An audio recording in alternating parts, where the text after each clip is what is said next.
Welcome to all those joining us live on another conversation with Deconstructed, or those listening to the recording, if you will, as well. We have an incredible guest to really dive into further the art of war today for the gridiron and football. Before I say a little bit more about the gentleman, what struck me about Sherman, who we'll introduce here shortly.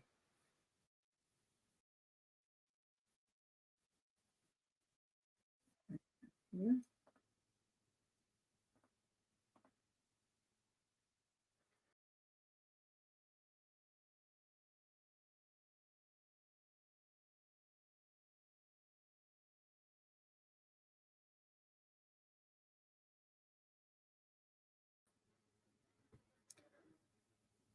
Well, look, a little bit of technical difficulties, but we'll work with it, if you will.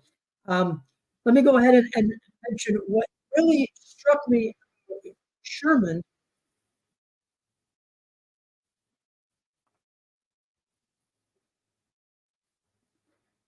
What really struck me about this fine gentleman is the degree of brilliance that he brings in perspective relative to the art of war and football. Additionally,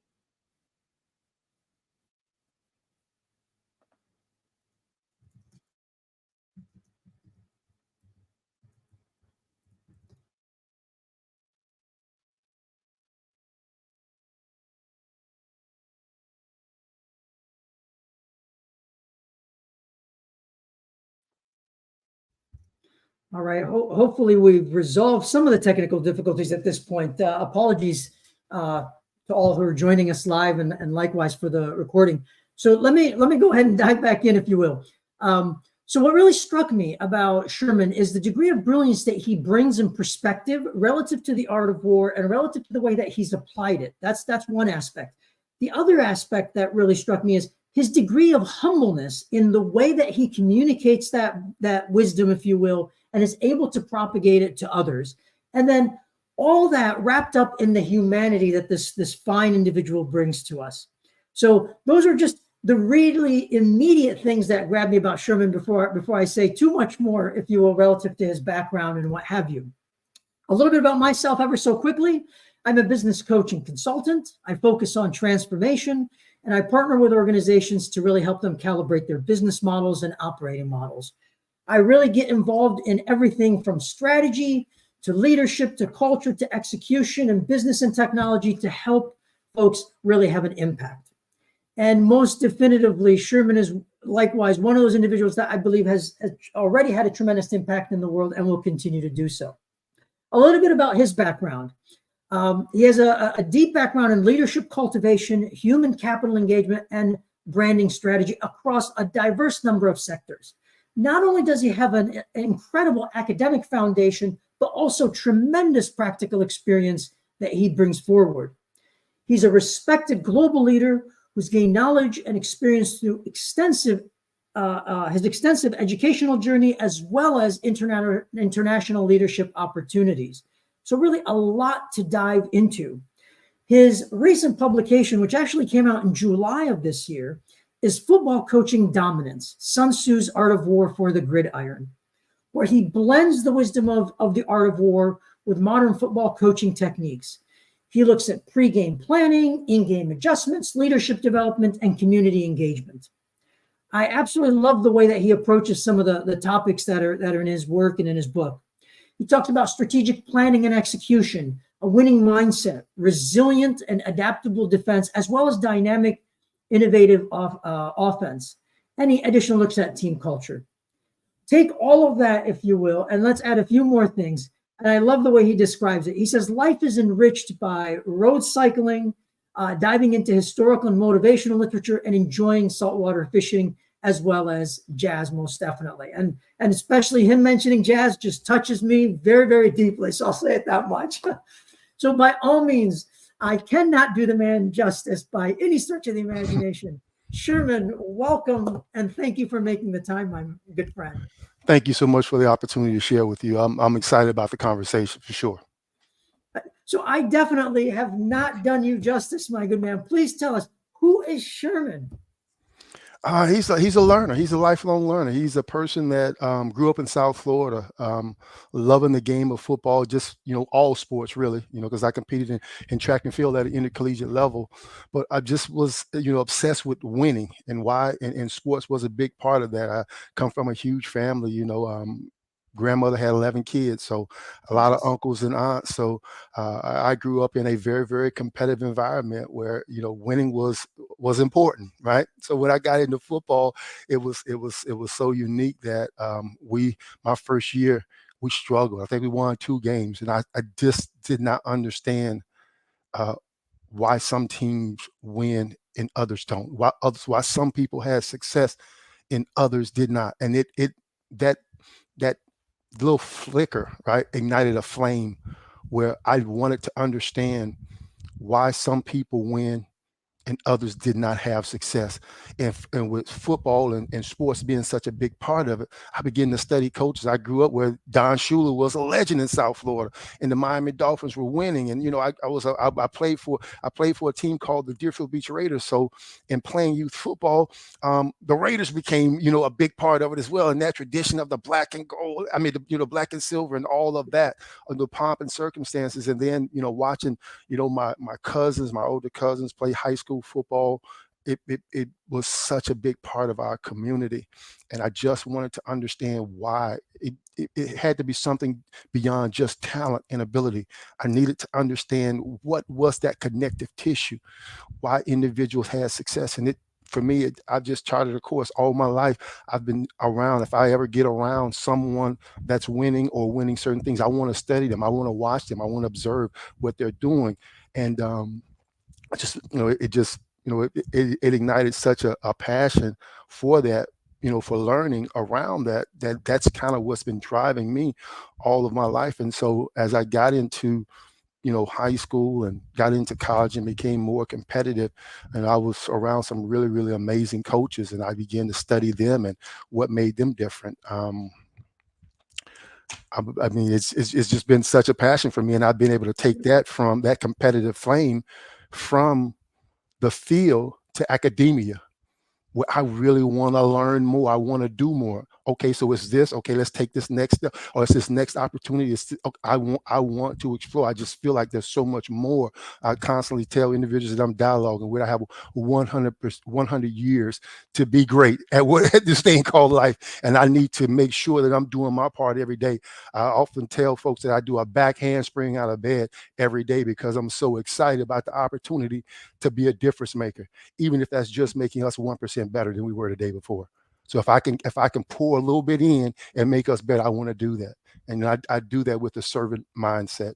How can I help? How can I make it better? Brilliant, brilliant. So I love that. I love that you mentioned family and what have you, and 11. I think you said grandchildren and that's my aunts and uncles, 11 of them. That's Yeah. wonderful. Yeah. I love the way that ignited a degree of competitiveness in terms of where it took you and how it unfolded. It's amazing. Like we're really, really a tight knit family, but even in our family, we're super, super competitive. We call it a spirit of excellence. We don't want to be good. We want to be defined by greatness in all that we do. Right. Grandfather talked about a responsibility to our name, to our family. When you go, you make sure you leave a mark. You make sure you're responsible, right? Return home safely. All those good things, right, about family values. But even in our community, competition. We competed. We competed hard, whether it was just road racing or pickup or baseball or whatever we were playing. We were out. We were competing. So that for me, that was a big part of my overall, that competitive arena was a part of my overall upbringing. So I've enjoyed it. I grew up in a great community. Beautiful, beautiful. And I hope I can feel it. I can hear it. I want to mention it. There's competitiveness that manifests as pride, but not ego. Correct. And that is absolutely. We need much more of that in the world today than ever, quite honestly. Right. So my good friend, how did you find your way to the Sun Tzu and the Art of War? So, interesting story. I've seen growing up, I would see little quotes here and there. You know, you go into a business office, you see somebody have it up, but it really doesn't, you know, it never really resonated. I just would see it from time to time. As I got into football, I started seeing coaches would put up a Sun Tzu quote here and there. But when I got into graduate school and I started understanding that there was a connection to business and the gap between business principles and practices and what Sun Tzu's Art of War teaches us over time, I was able to really meld both of those together, right? That the strategic thinking around Sun Tzu's Art of War combined with functional business principles and practice, it was almost as if I call it the onion skin being lifted off my eye, over my eyes, because you're so frustrated over time. If you're experiencing losses after losses, when you know you have the talent and ability to be successful, but you just can't put your finger on it, putting those two together really was like, it was that aha moment for me. It was like, oh, okay, this is it. This is what it is. And I tell people all the time, the more I learn about this, just like when I was in graduate school, the more I learn, the more I need to know, because I feel like I don't know enough. Like I'm barely scraping the surface. Like I'm like, okay, you know, you go through that. Have I really mastered this? Do I know this? And the truth is that the Art of War is a reference guide. It's something that you have to go back and you have to draw on and build on, because as you evolve as a leader in the space, the content in the book evolves with you, and it teaches you, and you can think about it in more depth and more complex ways so that you can apply it to the work that you're doing. So it's foundational for me, and it charges me with the response, because every time I go back, I see it differently. I see something uniquely different about why didn't I see? But now I'm understanding, because the book is designed to evolve with you. As you grow, the book allows you to see things in a different light. And it's been really good for me. It's the foundation of all that I do. Whether it's in my day-to-day work, or whether it's supporting in my consulting work, I really lean on the fundamentals of this, because I'm learning every day. And if we're going to be successful in business, we're in a constant state of evolution. We're evolving all the time. And that's the only way to survive, right? You got to have that learner mindset. And so the content in the book has really helped me to understand that this is not a destination, but it is a journey. Beautiful. So as you kind of reflect on the Art of War and what have you, finding it, discovering it, its power, for lack of any other words. So did the thought immediately sort of come to you, or how did it come to you in terms of taking the wisdom and applying it specifically to football? So when I think about it, my early years in understanding why we were not successful, it was because we were really tactical. Go block, go tack, go him, run the ball this way. But it was never a strategy around what we were doing, right? We were not using what now is, it's a common term, football coaches use it all the time. They really want you to think about situational football, right?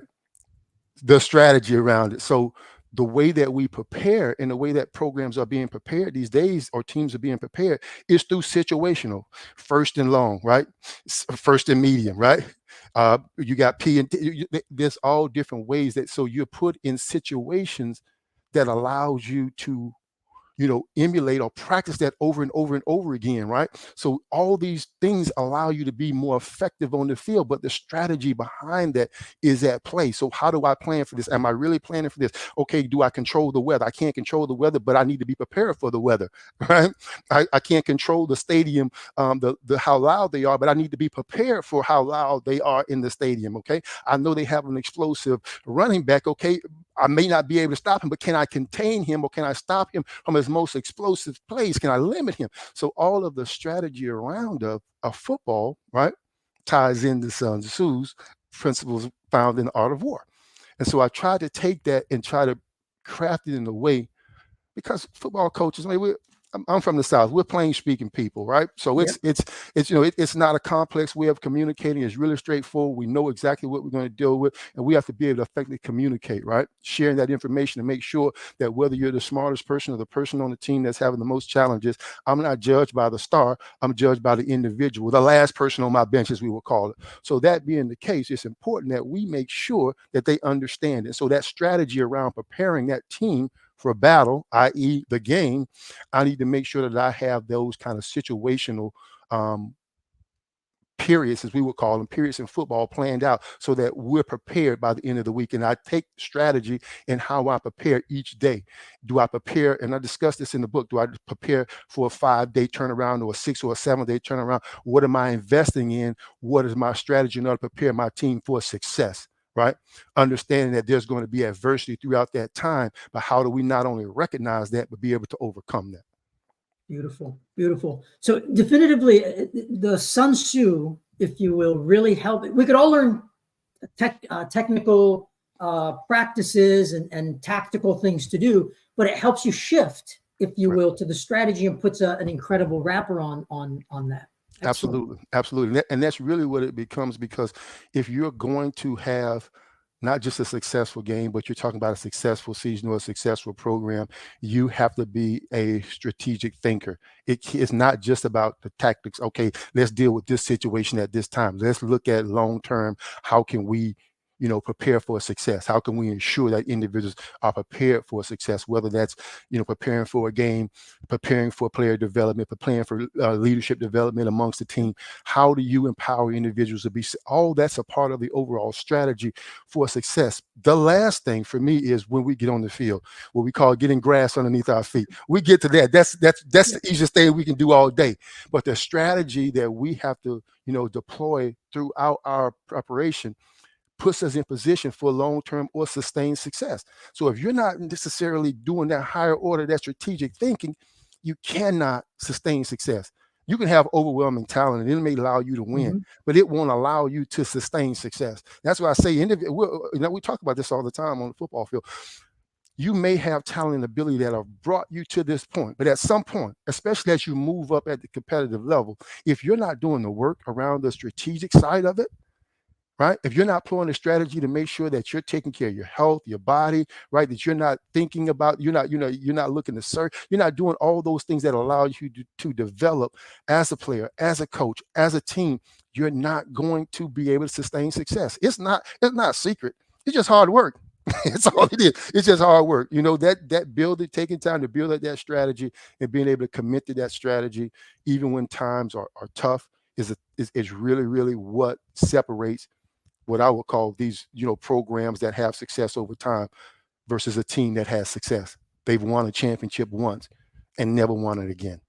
Yeah. And it's taken 20 or 30 years to get back. And it's all around where's the commitment, where's the strategy around what you're doing. And definitively, just going back to the beginning of our conversation, the nucleus for engaging and throwing yourself into and owning the hard work starts at a very young age, it really evolves throughout. And so my grandfather, having that military background, really, really helped instill those values of structure, standards, and accountability, which is synonymous with football. And so as I get into and I start studying why certain individuals like Vince Lombardi, Bill Belichick's, right, of the world, the Nick Saban, if you look at their style of coaching, it's regimented, right? Yeah. That military style of it. And you go back and you search their coaching tree, like who was before them or who they learned under, is individuals that came from West Point. Yeah. So there's a connection to that overall structured approach to making sure that individuals are held accountable to a standard. Not only are they held accountable, but you operate within the standard, right? You're making sure that you're doing what you need to do as a leader in order to ensure that you're modeling the kind of behavior that you want to see displayed, right? That you're making sure that you're having those tough conversations, that you're making those corrections, but you're doing it from a place of love. Yeah. Right. And compassion, because all that's a part of it. Because again, if I'm just poking and prying you, but I'm not showing you the love and affection when you're doing the right thing, the good and the right thing, I'm not really building the next generation of leader. And that's a part of it as well. Sun Tzu talks about that in The Art of War when he talks about how you treat your soldiers. like your own beloved sons, right? So Yeah. all that's a part of it, right? So again, it's just so much. And again, that's a part of the evolution of the book, because as you read more and more, you see how they begin to connect, right? So football, again, really, really a tactical sport, a lot laced with a lot of military practices, right? Terminologies, all that being Yeah. said. But the piece that most are missing is understanding how to develop an effective strategy that hits on all of those key points, right? Found in the foundation. So when we talk about the foundations of Sun Tzu's Art of War, when you talk about those foundational pieces, all those foundational pieces tie into whether you are planning for inclement rain, whether you're planning for player development, all the different things that you need to make sure that you're preparing for is covered in the foundation. And if you read the foundations, you'll be able to go through and you'll understand, again, that moral law. How are you taking care? How are you coveting? How are you holding yourself and others are responsible, right? Or accountable for certain situations. All this is a part of it. So it teaches you that you're grounded in the fundamentals, right? So that, again, which is how I wrote the book, based around those foundations, those fundamentals, to ensure, again, that we have that strong foundation, and so we can build a program that can sustain itself over time. Beautiful, beautiful. So definitively focusing on exactly to your point, the fundamentals, if you will, Right. help our listeners sort of understand how you mapped, if you will, Tao, heaven, earth, general, and method as those fives, the five, if you will, as And, into. And Sorry. I'm glad you asked that question, because I went down and I was like, okay, I went back and I started flashing back through my notes, and I want to make sure I don't miss anyone. So I'm Yeah. going to just call out a couple, high points on it. The moral law, the purpose within the team. Yeah. That's one, right? So what is our purpose? What is our focus? Making sure that we lay in the groundwork, that we want to be unselfish, right? In our play. We want to be unselfish within our preparation. We want to make sure that we're sacrificing not only for ourselves, but we're sacrificing for others, not only the team, but what is our responsibility that's beyond the team? How are we taking care of our community? How are we taking care of our family? All these things are a part of that, right? And we talk about heaven, or the conditions, right? Adapting to external and internal factors, right? How are we being able to deal with situations, right, that are within our control or out of our control, right? How do we make sure that we're managing those situations? We talk about earth, field conditions, right, or field positions. How are we managing certain situations, okay? How are we making sure that we're protecting the football? We're doing the things that we need to do in order to be successful. We talk about the general. We're talking about leadership characteristics. Not only are you leading, right? Are you leading with moral and ethics, right? Are you also leading and preparing other leaders, whether that's your assistant coaches or whether that's your team, right? Because I believe that, and I teach this all the time when I'm consulting with different programs. I need to know what your team leadership structure looks like, because the players have to be self-directed. If they're not tied in, if they don't have accountability, if they don't feel like they have a say-so or empowered to lead, it's a miss, because at some point they can't see you on the sideline. They got to be able to look into each other's eyes and trust each other in the middle of that quote unquote battle or that competition, ensuring, right, that I got you, right? We got you. We got this. We know how to adjust to this. You're able to have that leadership that you're building in, but that's work, right? Because coaches inherently want to be the voice of the team. And that's where a lot of them struggle. They don't believe that leadership is not a title, it's a function, right? And that you have to empower people, right, to take ownership within a process if you're going to be able to sustain success. The greatest teams are the ones that are player led. So I always say that if you want to show me a great team, I don't even have to hear anything. I don't watch any of the coaches. Just let me watch practice or let me watch the warm up. I'm going to watch the interaction. I'm going to watch the sideline. It's going to tell me, because I'm going to have the players connected. I'm going to see if you built that leadership or that connective tissue, right? And then lastly, I talk about methods, which is the discipline, right? That is the structure, the standards, and accountability that you build within the team, that you build within yourself. Are we doing the thing the right way? Are we doing it unselfishly? Are we committed to the goal? Are we doing this for us? Are we willing to sacrifice for a cause greater than ourselves? If we do that, right, we have an opportunity to not only achieve success, but be able to sustain success. And that's really what my book is all about. I'm looking to make sure that individuals understand that it's not just about winning a game or winning a season or a championship. It's about building a program of success over time, because that's where the legacy is built, right? We talk in football about being unforgettable or just being forgotten, right? And if you're passionate about being forgotten, then you want to deploy a strategy that can sustain itself. Don't build on what we would call that we call right at low tide, right? Yeah. We don't build on the edge of the sand at low tide, because it'll all be washed away. We want to make sure that you're building something that's strong and foundational. And again, that's why we use these foundations to build our program on. And this is what we talk about in the book. It's absolutely brilliant. And so there's a few things I want to mention and then have you elaborate or please comment on. No problem. My No good problem. friend. I love the way that you look at the vernacular of team, family, and community. You don't forget the community. Cannot. It's life's blood, because they're going to be with you, win, lose, or draw, if you are pouring into them.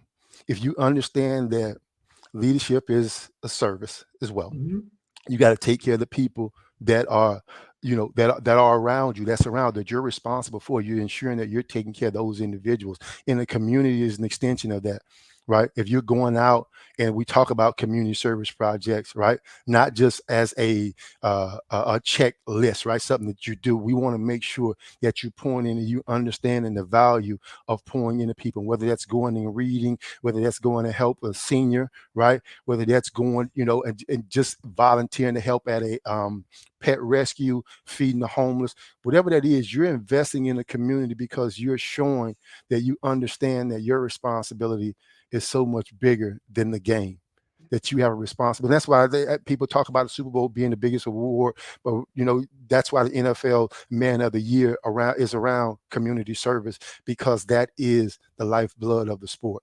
Because that's how you get the connective tissue with the community. Because if you can pour into that community is going to pour back into you. And I think it's absolutely essential when you talk about connective tissue, because you've mentioned it a few times. The connective tissue within the team is a manifestation of the connective tissue within the community. Absolutely. And that synergy is absolutely essential for success at that point. Correct. And you got to have that if you're going to sustain success. That's why you see, it may look at times to be performative, right? When you see NFL going out, or you see college team going out, they understand that if we're going to be an effective program, not only do we have to impress upon our players how important it is to give back, but we also have to share with our community how much we value the support that they give us. It's a mutual, it's mutual. It's a shared vision, right? Because you're representing not only, now we talk about the name on the back, right? But you also represent the name on the front as well. Yeah. And so that's where that service comes in, because you got to be willing to serve something larger or bigger than yourself if you're going to sustain success over time. Beautiful, beautiful. You also referenced, if you will, what is in your control, what is outside your control, which is a fundamental question. Quite honestly, I'll say in the business world, sometimes people just ignore. Right. And it's hard, because again, you want that absolute control. And what we try to do is, we talk about being 1% better, doing the things that you can do and doing them well. We talk about, and then you'll hear this in football all the time. Whenever you're struggling, you get back to the fundamentals, because the answer is in the fundamentals. We got to make sure that we're doing the little things that matter. So again, that's one of the focus that we have as well. Brilliant, brilliant. And then I'll tell you, when you describe leadership and the general and what have you, and I love the way that you expressed it, it's leading with moral and ethics. It's preparing future leaders. It's not simply winning at any cost. No. And again, it's never, and I've been around coaches that talk a lot, right? And oftentimes as a leader, it doesn't require that, right? Sometimes you have to have communication, and it's good to have back and forth, but at some point it becomes a tool where you have to empower others in order to do the work, or feel like they share in the overall outcome of the work. And I've seen so many times, especially in the sport of football, where leaders are the only voice, right? And then what that does is that suppresses other individuals, their creativity, their motivation, their willingness to step out and take risks. And if you do that, again, it's really, really hard, because again, what if you're not on that day? Yeah. What if they're having a rough day and they don't feel empowered in order to make that tough decision or make that change that could ultimately lead to success or failure, right? So again, I'm always cautious of that when we talk about leading in a way that empowers individuals. I always want to make sure that leaders understand that you got to make sure that you're taking care of the people around you and you're empowering them to make decisions. Because again, you have to prepare the next generation of leaders in order to do the work. And you got to prepare your team in order to make the tough decisions, because you're going to be on the sideline. You're not going to be between those tackles. Yeah. Yeah. Well, you mentioned two things in particular that I want to emphasize, and I love the way that you described it, and I leverage these likewise in the business world when I'm working with organizations. But the way you expressed it is perfect.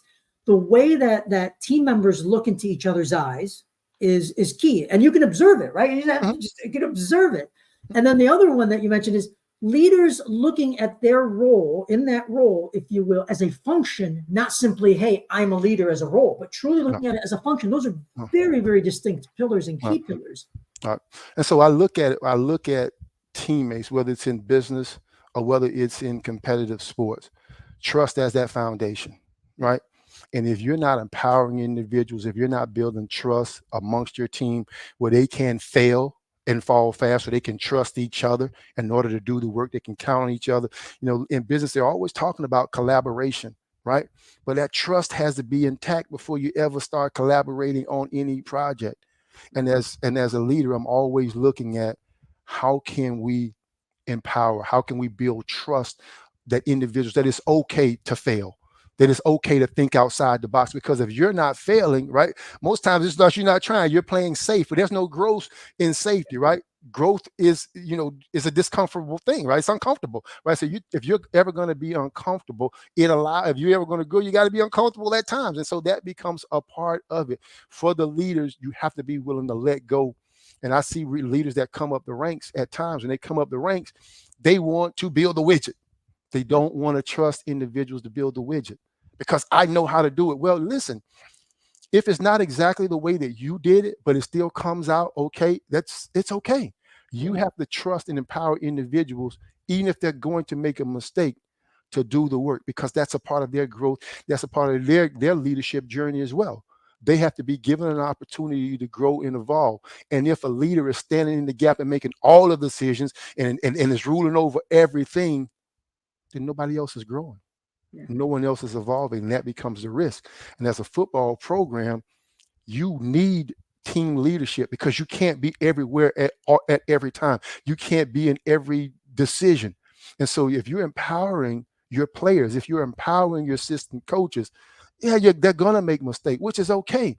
But if you allow them that period to fail and fail fast, right, you're allowing them to grow in a way that's going to allow them to evolve, because no one shows up wanting to be an average person. Everybody shows up with the idea that I want to be successful. Well, how do I, as a leader, put my team, put my coaches in position to be successful? How do I entrust or empower them? And if they do it wrong, we're gonna have a conversation. We're gonna talk about correction. We're gonna talk about ways that we can do it better. But if I don't trust them as a foundation in order to explore and grow, then I'm failing them, because I'm not allowing them to grow and evolve. I use this as an example. I win a state championship, and my third string center, and most of my line is either third or fourth string in the drive that wins the game. But that accountability that I had with them the entire year, because my head coach kept saying to me, do not tell me about your starting line. I don't care about that. Tell me about the last guy on your bench. Is he prepared to go in and do the job when it matters most? Because if he's not prepared, then you're not doing your job. And that stayed with me. And then that drive kind of speaks to that, because again, what an amazing drive. We gotta go on this drive. We gotta win in order to win the state championship game, because we've been down for 3 quarters. And we score on this drive, we take the lead, we win the game. But the guys that are on the field, the guys that are making the block, right, third and fourth string players on the entire offensive line, because guys are down, hurt, or just tired. So yeah, I love it. I absolutely love it. And you mentioned the no growth in safety, and you got to be uncomfortable, is such a foundation that, quite honestly, I think too often, not only in the football arena, but I'll say in business at large, people forget right. that fundamental. Right. And again, it's in a lot of cultures, whether that's business or whether that's sport, individuals are looking to play safe, right? They're not willing to really risk, right? And if you're going to play safe, you can't grow. And we oftentimes talk about being comfortable, being uncomfortable, Yeah. right? As a foundation. If you want to grow, you got to deal with some sort of adversity. And in practice, that's why the situational football approach has become such a big piece of it. Everyone is practicing, everyone is putting individuals in situations that they have to be able to respond, right? Whether it's okay, let's stop. Okay, right now, oh, it's sudden change. Okay, we had a turnover. All right, here we go. Let's change this. Now you have to be able to immediately adjust. Again, in business, that quick adjustment is a part of it, right? Yeah. Just like in football, you have to be able to adjust, right? You get a turnover, you got to go in and you got to make it happen. I love to tell this story. I was working with a coach, and he would say this all the time to the team, right in our pregame meal. And I love this conversation. He would say, "I got a couple trick plays, but I need your," and he would talk to the defense. I love this part, but I need your permission if I can use it. I got Yeah. a couple times that we might be able to go on 4th and 1, but I need your permission to go on 4th down. And to a person, I just love this. Yeah. All of them would say, "Coach, go for it." Oh, they Beautiful. fired up every time.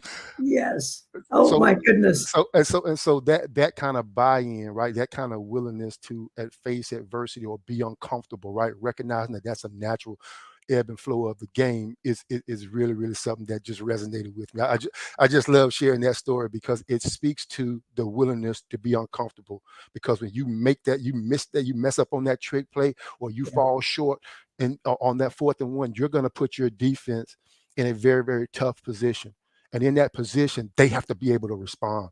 And Yeah. they're looking forward to it. You know what I mean? They're leaning on the edge of their chair saying, "Coach, we got you. We have this team." You instilling that, you empowering that group to say, "Hey, I recognize that we may face adversity, but if this play gives us an opportunity for a victory, I'll take it." Which again, in the book, it speaks specifically Yeah. to that, the empowerment of the players, which it really allows your team to evolve, because they start taking ownership and they start passing those values down to the next generation about, okay, this is how he wore that number. He did this. This is the kind of leader he was. And it begins, I want to model that kind of behavior. I want to be that kind of leader. I want to face that kind of adversity. I want 4th and 1. I want it to be on me. So again, a lot of that willingness to not only recognize that adversity is a part of the overall growth experience, but that is something that you need to embrace. Is something that I share in the book. Yeah. Yeah. And it is a want, exactly as you just Absolutely. said. There's a want, and then it's founded on the confidence that the team has in the coach as a group, as well as individuals, and the coach has in the team members, as well as the team as a whole. So that Absolutely. trust or confidence in one another, quite honestly, creates a family Right. versus anything else. Again, and that's how over time you begin to build that legacy, because what you just said is that core tenet. Like and we say this all the time. You're not just a tiger for a season or for 4 years. You're a tiger for a lifetime. Because when you wear those colors, right, it means something. When you're a Yeah. part of that tradition, and the tradition is never ever entrusted to the weak or timid, right? It's those who are willing to sacrifice, right, and pay a price for success. Yes. Yes. Words of wisdom, definitively. Tradition, legacy. It's not just winning this game, but No, there is a legacy that we're co-creating with the absolutely. coach, with the dad. Absolutely incredible. So I want to push us into another area, if you don't mind, Okay, because no I problem. love the work you're doing. Absolutely, all the books that you're writing and everything. How have you leveraged this wisdom with the youth all around, Sherman? So again, the art of war itself is foundational to everything that I do across the board. So as I'm writing, whether it's working to empower leaders at the college level, whether it's informing parents about roadmaps in order to ensure that they're navigating their student athletes experience, getting them into a college scholarship position, or whether that's understanding the fast changing world of NIL, is really about understanding a strategy around managing that process. And for me, the books are about empowering people, providing a roadmap, giving breadcrumbs to individuals. I want to make sure that they understand, because I'm always writing. In many cases, I use case studies around, different scenarios, so that they understand that you're not alone in this journey, that you're not by yourself, that someone else has been through this, and if they can achieve it, you can too. And so for me, even when I'm writing my children's books, I want to make sure that, because I grew up in a large family, but because of, slavery and all that, we couldn't go back as far as I wanted to go back to understand my history and tradition. So when I knew our culture, I knew what we were doing, how we ate, how we traveled, how we spent time as a family, things that we did, but I didn't know why. I had no clue. It was just what we did. And I found out, just to hear, well, we're Geechees. What does that really mean? And so I understand it was Gullah Geechees, which is a group of enslaved West Africans that from Jacksonville all the way up to North Carolina, coastal people that were basically rice farmers, is what we were brought here to do. And all those traditions and values and things that we do, and food we eat, and how we prepare food, and just the way that we, congregate as families, and the way that all those things were, I found out all these things, and I say I need to write in a way that gives children an insight of history and tradition. And so I started writing Jerome and the Tapestry of Time, that book series. And I've done a couple around the Green Book on how individuals traveled during Jim Crow. I wrote about the legacy of the Gullah Geechee people, and I used Jerome as a 8-year-old kind of learning more about his culture to share. Okay, this is really what we're about. And each one of those, and after each chapter, I've written in what I call a did you know, and it kind of gives a little bit of history or a little bit of background on the Gullah Geechee people. So that's my way of kind of giving back and making sure that, again, another breadcrumb for those young individuals that want to know a little more about our culture. And I do it in a way that's really, really easy to digest for elementary and middle school students. Beautiful, beautiful. So there's definitely one book I want to come back to in our conversation that I want to ask you about, because I absolutely love it. Quite honestly, I love all your books. The Art of War, I love. This other book, likewise, really, really captured my heart. But tell, kind of, as you've gone through your journey, sort of what has surprised you most about The Art of War?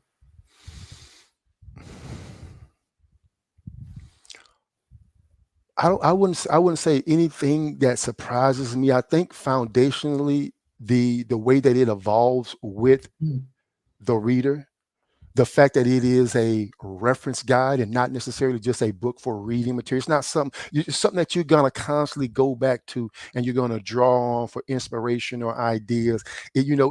I have so many different versions of The Art of War that people have written over time that allows me. But if I find a beautiful copy, now I'm gonna go pull that copy, because I love beautiful Art of the War books. It's the same content, but I just love I love the book itself. But for me, it's the fact that it is a book or reading that evolves with you over time. It's a book that challenges you to think differently, because you're reading it and you're saying, well, this is about military strategy. But as you begin to think more analytically about the content of the book, you see, okay, this is how I can apply this. This is how I can use this. This will allow me to move, more strategically through a process. Okay, this is what it means about this. It has layers to it, and I would call it the depth and the complexity of it continues to evolve over time. So that for me, I always have quotes in it, right? Let your moves be as dark and as impenetrable as night, and when you move, fall like a thunderbolt, right? All that kind of stuff, right? Know yourself, know your enemy as you know yourself. You need not fear the results of 1,000 battles, right? It talks about the 5 colors, right? All of that begins. Okay, all right, simple but complex, right? So it's all of these different things, right?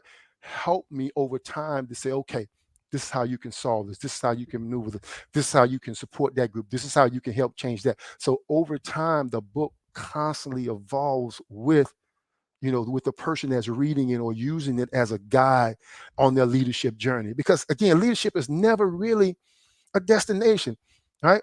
I tell people all the time, like when I was competing in track and field, if I had the perfect race, that'll be my last race because I've reached perfection.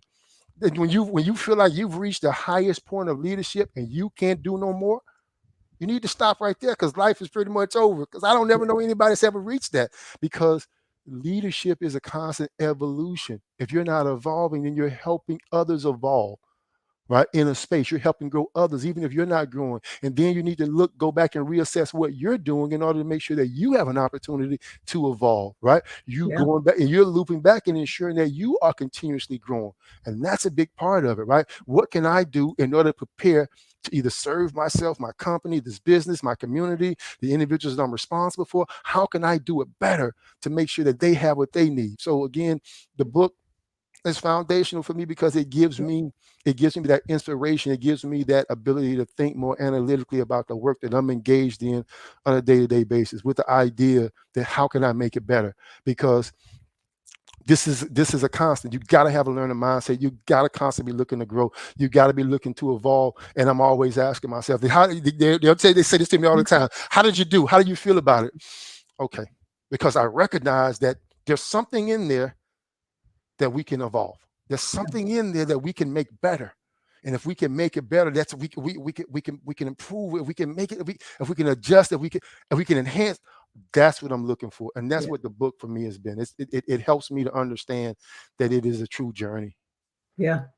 I often refer to the art of war as a labyrinth of wisdom, and we can always dip into it. And there's always it changes us as we read it, and the way that we look at the world and operate. So I absolutely love the way that you're describing it. Yeah, I mean, it's great for me. I've enjoyed it. Every time I go through it, I'll listen to it. I'll listen to people talk about it. Yeah. It's an amazing piece of work. So another question comes to mind is, as you've gone through this journey, what has surprised you most about Sherman?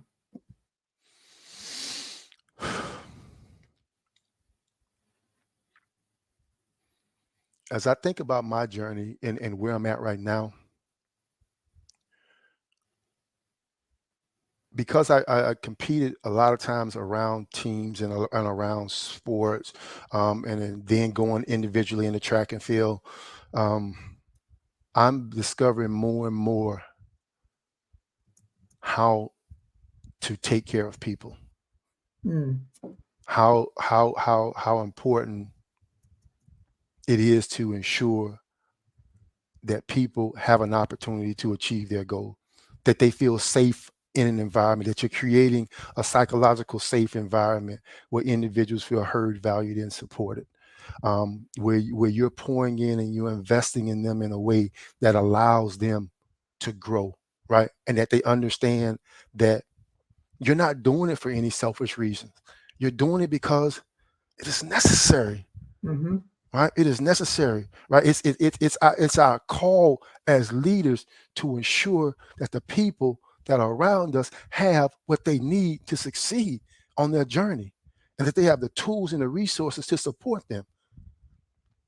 And for me, that's been the biggest part of it, because I've been able to quiet the storm of trying to just pursue my own individual greatness, and as a leader, understanding how important it is to serve others. And so that's where I find myself in my journey. And that's how the book has really, really supported me. It's helped me to get to this point where I don't necessarily have to chase it. I want to do good things. I want to help, but what am I doing for others? Yeah. Very beautifully expressed. Very beautifully expressed.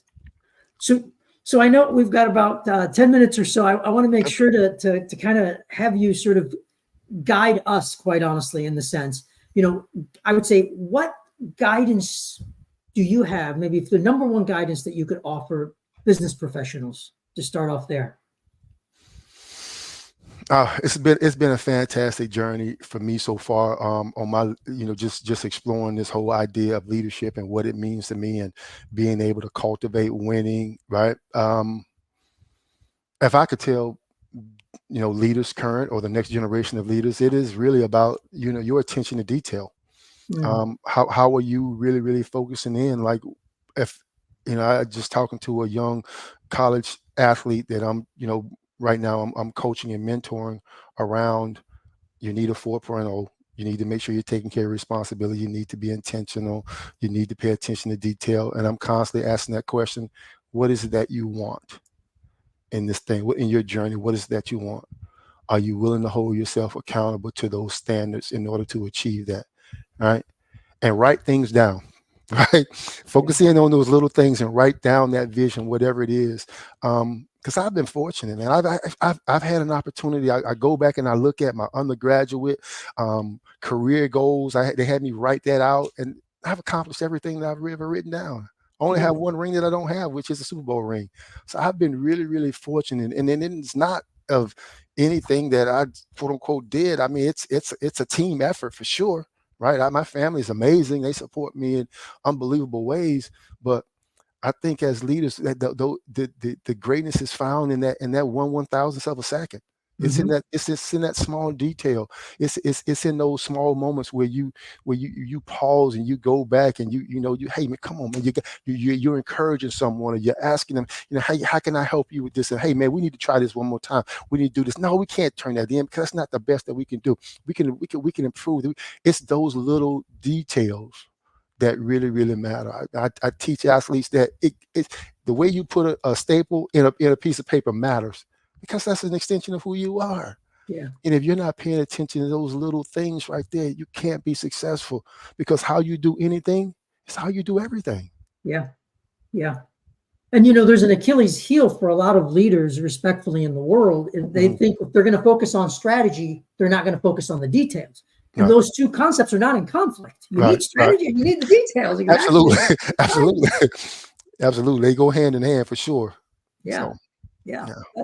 And then the other facet that I've observed respectfully is people think about, and you're very, very, I love the way you're describing it. It's focusing on the details, recognizing the impact of the details. It's not trying to control through the details. Correct. And I agree with that. That whole sense of leadership is not necessarily a mechanism of absolute control. It's empowerment. It's trust. And that whole idea of giving it away. Like, one of the things that I try to do is, I don't really have a lot of secrets. I don't, because I'm about empowering people. If you want to know something, if you need me to give you something in order to help you on your journey, I want to do that, because leadership, it's a service. How can I help you? How can I give this away? How can I empower you? How can I teach this? I get LinkedIn, I get messages. Hey, can you help me with this? Give me a call. Let's talk. You know what I mean? Let me help you. Let me find a way. And that's really, really about empowering. And so if I can encourage anyone, understand that it's not a function, it's a service. And you really, really got to be willing to sacrifice and give in, and not hoard information. I've seen leaders and people hoarding stuff. For what? You walk away and you've not empowered people. You were given that gift, that talent, that ability to share with the world. And if you're not sharing with the world, shame on you. Yeah. Shame on you. And it's not about me and I.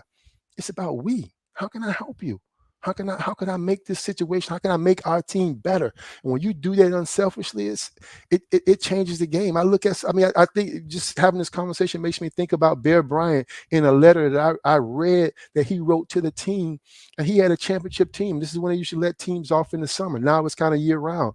But Bear Bryant spoke about the team that he had coming back, and the players that, and he was speaking to each one of his student athletes, and he was telling them that you have an opportunity to be a part of something special, but he charged them with the responsibility of being unselfish in their pursuit, understanding that if you're willing to sacrifice and give of yourself for a cause greater than yourself, you will have an opportunity to succeed. Because not only will the team have success, at the end of the season, there'll be enough rewards for all of us. Yeah. Oh my goodness. I absolutely love the way respectfully. I love you, my good friend. I absolutely love the way, and I mentioned it in the beginning, you just said it. I've been fortunate. You give it away. It's a gift, if you will. You have to, those facets are tremendous. And I would love for you to kind of also likewise guidance to parents, my good man.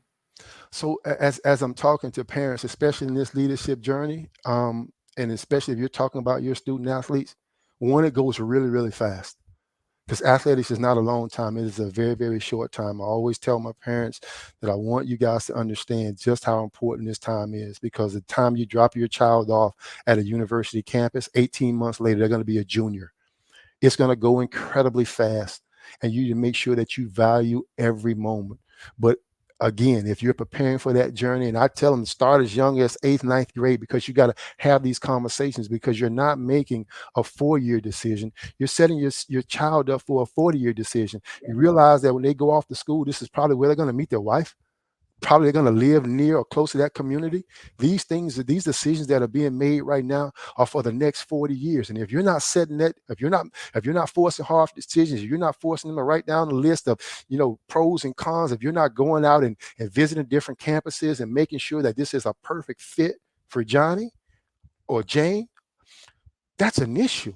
Yeah. That's a huge issue. So again, you want to empower your student athlete. You want to make sure that you educate them, but you got to make sure that you are walking alongside them through this entire journey, because it is not a 4-year decision. This is a 40-year investment that you're making, and you got to invest wisely.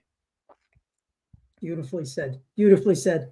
So my good friend, I mentioned I want to go back to one book in particular, and, Okay. and I'd love for you to talk about. And I'll tell you before I ask about it, I love the distinction you're making. I make a similar distinction. The Art of War is foundational, but I always talk about there's a core that drives me that is below the foundation. It's a core, and you've given us insight relative to your core about your family and kind of how your upbringing, your journey.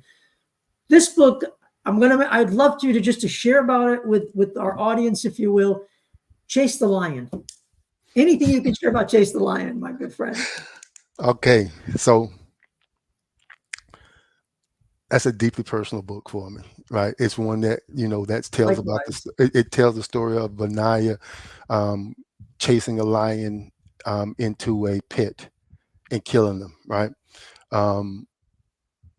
Which is a very, very uncommon and unnatural pursuit, right? You're really, really willing to face your fears and adversity in order to achieve God's plan for your life.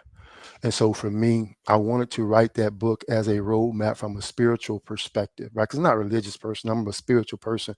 And I use a lot of the teachings within the Bible. And the way that I've written it out is I have a story, I have a lesson that it teaches us, and then I got a way that it applies to your life, how you can apply the principles from that in order to guide you through your journey, because we're all going to have lions in our life that we have to face.